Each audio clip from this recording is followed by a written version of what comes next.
မင်္ဂလာပါရှင်ဒီကနေ့ရဲ့နောက်ဆုံးရထိပ်တန်းသတင်းတွေကိုတင်ဆက်ပေးပါမယ်။ ICC ပါဝင်နိုင်ငံတကာတရားရုံးများမှာအကြမ်းဖက်မင်းအောင်လှိုင်နဲ့စစ်ကောင်ဆောင်များကိုတရားစွဲဆိုနေမှုတွေပေါ်ဘာအကြောင်းနဲ့မှစိုးရိမ်စရာမရှိဘူးလို့ဇော်မင်းထွန်းတုံ့ပြန်တဲ့အကြောင်းတင်ဆက်ပေးပါမယ်။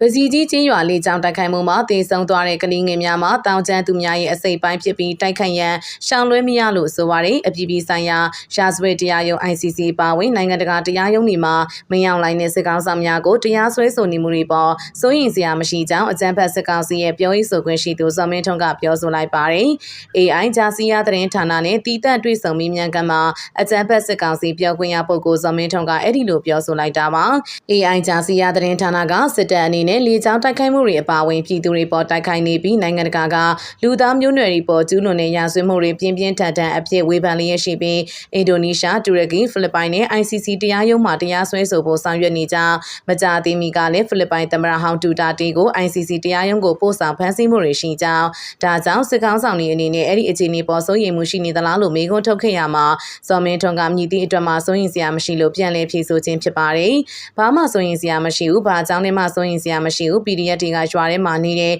ရက်ဝတ်နဲ့စစ်တပ်ကိုတိုက်ခိုက်တဲ့စစ်တပ်ကပြန်တိုင်ရင်ရက်သားဖြစ်သွားတယ်ဒါတွေက PDF တွေရဲ့တာဝန်သားဖြစ်တယ်။ ICC ပဲဖြစ်ဖြစ်ဘယ်သူပဲဖြစ်ဖြစ်စစ်တပ်အနေနဲ့ငြိမ်းချမ်းရေးနဲ့ပြည်သူလူထုကာကွယ်ရေးကိုအဓိကအာရုံထားပြီးလုပ်ရမှာဖြစ်တယ်လို့အကြမ်းဖက်ဇော်မင်းထွန်းကပြောပါတယ်။2023ခုနှစ်ဧပြီလ17ရက်နေ့စကိုင်းတိုင်းကမ်ဘလူမြို့နယ်အတွင်းရှိပစီကြီးကျေးရွာကိုစစ်တပ်ကလေကြောင်းတိုက်ခိုက်ခဲ့ရမှာပြည်သူ168ဦးသေဆုံးပြီးသေဆုံးသူများမှာကလေးငယ်များပါဝင်သွားကြောင်းအဲ့ဒီတိုက်ခိုက်မှုဖြစ်စဉ်နဲ့ပတ်သက်ပြီး AI ဂျာစီယာသတင်းဌာနကဇော်မင်းထွန်းကိုမေးမြန်းရာဇော်မင်းထွန်းကစစ်ပွဲများမှာဘေးထွက်ဆိုးကျိုးရှိကြောင်းတောင်ကျန်းသူတွေကိုထောက်ခံလင်းတိုက်ခိုက်ခံရမှာဖြစ်ပြီးတည်ဆုံသွားတဲ့ကလေးငယ်တွေကတောင်ကျန်းသူတွေရဲ့အစိပ်ပိုင်းဖြစ်ကြောင်း၎င်းကဆက်လက်ပြောဆိုပါတယ်။ပစီကြီးချင်းရွာလေးကြောင်းတိုက်ခိုက်မှုမှာအမှန်တကယ်ဖြစ်ပျက်ခဲ့ကတေဆုံးသူကလေးငယ်များမှာလေကြောင်းတိုက်ခိုက်မှုရဲ့ဘေးထွက်ဆိုးကျိုးကြောင့်ဖြစ်ပြီးစစ်ပွဲမှာဘေးထွက်ဆိုးကျိုးကိုရှောင်လွှဲလို့မရကြောင်းတောင်ကျန်းသူများနဲ့မပေါင်းရင်တောင်ကျန်းသူတွေကိုမထောက်ခံရင်အဆိုပါနေရာတွေကိုတိုက်ခိုက်ဖို့အကြောင်းမရှိကြောင်းအကြမ်းဖက်ဇော်မင်းထွန်းကပြောဆိုသွားပါတယ်။ဆက်လက်ပြီးစစ်ကောင်စီကဟန်ပြအပြည့်ရဲ့ချင်းသားဖြစ်ပြီးလေကြောင်းတိုက်ခိုက်မှု68ကြိမ်ကြောင့်ပြည်သူ60ကျော်တေဆုံးစေခဲ့တဲ့ကြောင်းတင်ဆက်ပေးပါမယ်။စစ်ကောင်စီကငလင်ကြောင့်အပြည့်ရက်တယ်လို့ဟန်ပြကြေညာခဲ့တာဖြစ်ပြီ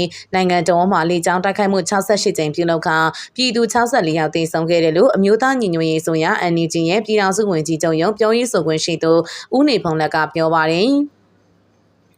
စစ်ကောင်စီရဲ့လေကြောင်းတိုက်ခိုက်မှုအခြေအနေတွေကိုပြည်သူလူထုနဲ့နိုင်ငံတကာကိုသတင်းစကားပြောကြားခြင်းရှင်မြင်းဆောင်2025စီစဉ်မှာဦးနေဖုံးလက်ကထည့်သွင်းပြောကြားလိုက်တာပါ။ AB 3ရက်ကနေ AB 73ရက်နေ့ထိတိုင်းနယ်ပြည်နယ်12ခုမှာစစ်ကောင်စီရဲ့လေကြောင်းတိုက်ခိုက်မှုဖြစ်စဉ်ပေါင်း68ခုရှိခဲ့ပြီးအဲ့ဒီဖြစ်စဉ်တွေမှာပြည်သူ64ယောက်သေဆုံးခဲ့ရက83ယောက်ထိခိုက်ဒဏ်ရာရရှိခဲ့တယ်လို့ဦးနေဖုံးလက်ကအတည်ပြုပြောကြားပါတယ်။အာနာသိန်းစစ်ကောင်စီကငလင်ကြောင့် AB လ22ရက်နေ့ထိအပြည့်ရမယ်လို့ကြေညာထားပြီးမြဲတိုက်ခိုက်မှုတွေကိုဇက်တိုက်လှုပ်ဆောင်နေတာဖြစ်ပါတယ်။ ဂျက်ဖိုက်တာပါရာမော်တာနဲ့ drone တွေကိုအသုံးပြုပြီးလေကြောင်းတိုက်ခိုက်မှုတွေစင်စက်မပြတ်ပြုလုပ်ခဲ့တယ်လို့လက်နက်ကြီးပစ်ခတ်မှုတွေကိုလည်းနေ့စဉ်ရက်ဆက်ပြုလုပ်ခဲ့တယ်လို့ဦးနေဖုံးလက်ကပြောပါတယ်။လေကြောင်းတိုက်ခိုက်မှုတွေကြောင့်လူနေအိမ်64လုံးစာတင်ကျောင်း4ကျောင်းဘုံကြီးကျောင်း3ကျောင်းနဲ့ခရစ်ယာန်ဘုရားကျောင်း1ကျောင်းပျက်စီးဆုံးရှုံးခဲ့တယ်လို့သိရပါတယ်။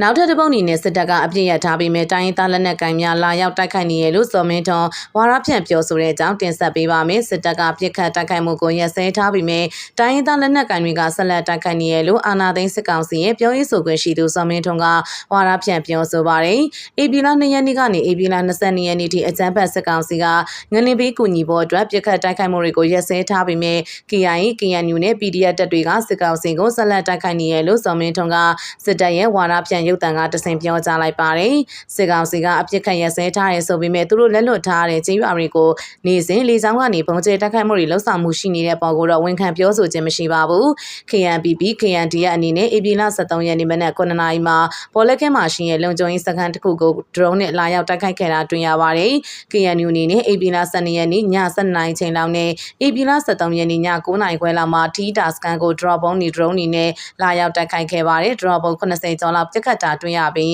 AB လ23ရက်နေ့နေ့လယ်တနာရီခွဲမှာတော့မြင်းမှုအလာကပကျေးရွာမြင်းမှု PDF ဖွဲ့တွေအလာကပကျေးရွာမှာရှိတဲ့လူနေအိမ်ကြီးတွေနဲ့လုံခြုံရေးစခန်းတစ်ခုကိုလာရောက်ပစ်ခတ်ခဲ့တယ်လို့ဇော်မင်းထွန်းကပြောပါတယ်။အာနာသိန်းစစ်ကောင်စီကငလင်လောက်ခတ်ပြီးအပြစ်ခတ်ရက်စဲထားတဲ့ကာလအတွင်းနိုင်ငံတော်လေကြောင်းတိုက်ခိုက်မှု80ထက်မနည်းလှုပ်ဆောင်ခဲ့ပြီးအရက်သားပြည်သူ100ထက်မနည်းသေဆုံးခဲ့တယ်လို့အမျိုးသားညီညွတ်ရေးအစိုးရ NUG ကထုတ်ပြန်ထားပါတယ်။နောက်ထပ်တစ်ပုတ်အနေနဲ့အေးထိုးစစ်ရက်နေချိန်မှာကပ္ပစဆက်ယုံတွေကိုကာကွယ်ဖို့စစ်ကောင်စီက ညောင်ကျိုးနဲ့ညောင်ချောင်းမှာအင်အားတိုးချဲ့ပြီးစစ်ပြင်ဆင်နေတဲ့အကြောင်းတင်ဆက်ပေးပါမယ်။ပဲခူးတိုင်းဗတောင်းမြို့နယ်ရှိညောင်ကျိုးနဲ့ညောင်ချောင်းစခန်းတွေကိုစစ်ကောင်စီကစစ်အင်အားများပို့ဆောင်နေပြီးစစ်ပြင်ဆင်လျက်ရှိကြောင်းသိရပါတယ်။စစ်ကောင်စီကပြည်မြို့မှာချင်းချင်းချင်းမြန်တန်ရင်ထုံးလုံအင်အားရှာချီကိုပြီးခဲ့တဲ့ AB စနစ်ကစပြီးညောင်ကျိုးနဲ့အမတ်6ကာကွယ်ပစ္စည်းစက်ရုံကပ္ပစာ6ရှိရာညောင်ချောင်းကိုစစ်အင်အားရှာချီပို့ဆောင်နေကြောင်းသိရပါတယ်။ညောင်ကျိုးကိုပြန်သိမ်းနိုင်ဖို့ထက်ကပ္ပစာစက်ရုံတွေဘက်ကိုထိုးဆင်ရောက်မလာဖို့အပြည့်ရထားတဲ့ကာလအတွင်းအလင်းအမြန်အင်အားပို့နေခဲ့တာပြီးခဲ့တဲ့9ရက်နေ့ကလည်းညောင်ကျိုးနဲ့ဗရောင်းကိုအင်အားအလဲလှယ်လုပ်နေတာတွေရှိရလို့စစ်ရေးသတင်းရှင်းမြစ်တွေကပြောပါတယ်။ဒါအပြင်ညောင်ကျိုးမှာထွက်ပြေးလာတဲ့ရဲတပ်ဖွဲ့ဝင်တွေနဲ့စစ်ကောင်စီတပ်ဖွဲ့ဝင်အချို့ကိုဗရောင်းရှိတပ်စခန်းတွေမှာခေါ်ယူထိန်းသိမ်းပြီးခန့်စစ်ပြင်ဆင်ခိုင်းထားကြောင်းသိရပါတယ်။ပြီးခဲ့တဲ့ AB 2ရက်နေ့ကအာရခတပ်တော် AA သိမ်းပိုက်ထားတဲ့ညောင်ကျိုးစခန်းကကပ္ပစာစက်ရုံများတရှိရာညောင်ချောင်းနဲ့10မိုင်ခန့်သာကွာဝေးပြီးစစ်ကောင်စီကကပ္ပစာစက်ရုံများကိုကာကွယ်ဖို့စက်ရုံတွင်းရှိစစ်ကောင်စီတပ်ဖွဲ့ဝင်တအုပ်မကြံကိုစက်ပစ်ကွင်းလက်နက်လေးချင်ရင်ဆင်ခိုင်းထားကြောင်းတပ်သတင်းရင်းမြစ်တွေစီမှသိရပါတယ်။စစ်ကောင်စီကတောင်ကုန်းမြို့ကြပြီးတောင်ကုန်းနဲ့ပြည်ပတောင်လန်းရှိတောင်ပုံကြီးမိုးထီပြူဟာပကံခွဲညောင်ကျိုးစခန်းတို့ကိုပါ AA နဲ့ပူးပေါင်းတပ်ဖွဲ့ထံပေးလိုက်ရပြီးကပ္ပစာစက်ရုံတွေလက်မလွတ်ရစေဖို့အတွက်အထူးကြိုးပမ်းလာတာဖြစ်ပါတယ်။အေကပြီးခဲ့တဲ့ AB 1ရက်နေ့မှာ AB 30ရက်နေ့ထိတစ်ဖက်သက်အပြည့်ရဲ့အကြောင်းကြေညာပြီးရင်နောက်ရခိုင်ဘက်ကိုအဆက်ရှိညောင်ကျိုးနဲ့ညောင်ချောင်းစခန်းတွေကိုထိုးစစ်ဆင်နေမှုတွေကိုရပ်တန့်ခဲ့တော့လဲစစ်ကောင်စီကအဆိုပါနယ်မြေများမှာအင်အားတိုးချဲ့စစ်ပြင်ဆင်လာတာဖြစ်ပါတယ်။စစ်ကောင်စီကလည်း3ပတ်ကြာယာယီအပြည့်ရက်တယ်လို့ကြေညာထားတော့လဲ၎င်းတို့ထုတ်ပြန်ချက်ကိုချိုးဖောက်ကစစ်ဆိုင်နေတဲ့နယ်မြေတွေမှာစစ်အင်အားတိုးချဲ့ခြင်းနဲ့လေကြောင်းမှာပုံကျဲတိုက်ခိုက်ခြင်းတို့ပြုလုပ်နေတာဖြစ်တယ်လို့သိရပါတယ်။ဆက်လက်ပြီးထီလင်းမြို့နယ်ကိုစစ်ကောင်စီလေကြောင်းမှာပုံကျဲတိုက်ခိုက်တဲ့အကြောင်းတင်ဆက်ပေးပါမယ်။မကွေးတိုင်းရှောဒေတာထီလင်းမြို့နယ်တနေရာကိုစစ်ကောင်စီက AB 15ရက်မနက်မှာလေကြောင်းမှာပုံကျဲတိုက်ခိုက်ခဲ့ကြောင်းမြို့နယ်ပြည်သူ့ကာကွယ်ရေးဖွဲ့ပကဖတာဝန်ရှိသူတအုပ်ကပြောပါရယ်။ထီလင်းမြို့နယ်အရှိဘက်တနေရာကိုစစ်ကောင်စီကလေကြောင်းတိုက်ခိုက်ခဲ့တာဖြစ်ပြီးစစ်ကောင်စီကဖုန်းလိုင်းများဖြတ်တောက်ထားလို့ထိခိုက်မှုဖြစ်စဉ်အသေးစိတ်ကိုတော့မသိရသေးဘူးလို့ဆိုပါရယ်။တိုက်ပွဲဖြစ်ပွားခြင်းမရှိဘဲလေကြောင်းတိုက်ခိုက်လာခြင်းဖြစ်ကြောင်းလည်းပကဖတာဝန်ရှိသူကပြောပါရယ်။ကျေးရွာနီးနာတော့မဟုတ်လောက်ဘူးလို့ရှုစားတယ်ဗျာတိုက်ပွဲကတော့မရှိပါဘူးဗျာတော်လိုင်းအင်အားစုတွေလှုပ်ရှားမှုကိုသတင်းရလို့ပဲနေမှာပါလို့ပကဖတာဝန်ရှိသူကပြောပါရယ်စစ်ကောင်စီက AB 22ရက်ထိယာယီအပြည့်ရမယ်လို့ကြေညာထားတော့လဲလေကြောင်းတိုက်ခိုက်မှုတွေနိုင်ငံတော်ဝန်ဆက်လက်ပြုလုပ်နေရရှိပါတယ်သူတို့ကြေညာချက်တော့အယုံကြည်မရှိပါဘူးထီလင်းမြို့နယ်ပကဖတာဝန်ရှိသူကပြောတာပါစစ်ကောင်စီကမကွေးတိုင်းနယ်မြေချင်းဆက်ဆက်နေတဲ့ချင်းပြည်နယ်မင်းတပ်ကံပတ်လက်မြို့နယ်တွေကိုလည်းလေကြောင်းပုံကျဲတိုက်ခိုက်မှုတွေစတင်ပြုလုပ်နေရရှိပါတယ်ဒါအပြင်ချင်းပြည်နယ်မင်းတပ်မြို့ကိုစစ်ကောင်စီကပြီးခဲ့တဲ့ရက်ပိုင်းတွင်လေကြောင်းတိုက်ခိုက်မှုတွေပြုလုပ်ခဲ့ရာ AB 73ရက်ကလေကြောင်းတိုက်ခိုက်မှုမှာအလွန်ပြင်းထန်တဲ့ဘုံနဲ့တိုက်ခိုက်ခဲ့ခြင်းလို့မင်းတပ်မြို့နယ်ပြည်သူ့ကာကွယ်ရေးအဖွဲ့တာဝန်ရှိသူစနိုင်းရောမန်ကလူမှုကွန်ရက်မှာတဆင့် AB 14ရက်မှာအတည်ပြုပါတယ်